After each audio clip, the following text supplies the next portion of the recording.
Assalamu alaikum YouTube көрүүчүлөр достор. Бүгүн сатууга Ростов шаарынан келген 3 баш палтарашка тай сатууга чыгат. Тайлар жаң келди достор. Кече келди. Кече келүү эле жипке түштү.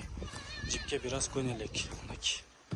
Бул тоголдор сол, урулган, сырылган шишик жерлери жок. Бул биринчи тайыбыз. Арка жактары мынакей. Бойлору достор 1.60-тын тегереги. Данчак менен будьон аргын жылкылар экен. Мынакей. Омурголору булар тез жошуп билесиңер. Бул экинчи тайыбыз.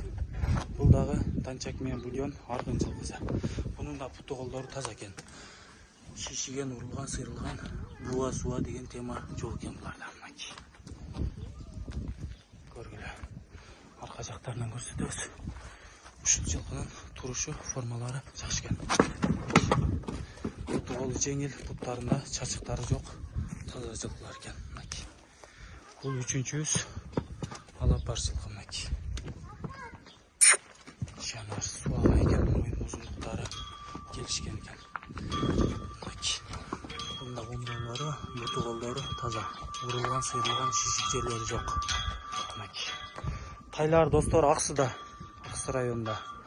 Kimge жаккан болсо астына номерлерди калтырабыз, чалып байланышасыңар. Баалары 150 000 сомдон кеми бар дейт. Содалашуу жолдору бар 150 000 сомдон. Мынакей. Жаныбардын стойкасы бөлөк экен. Жипке көнүп калыптыр уже.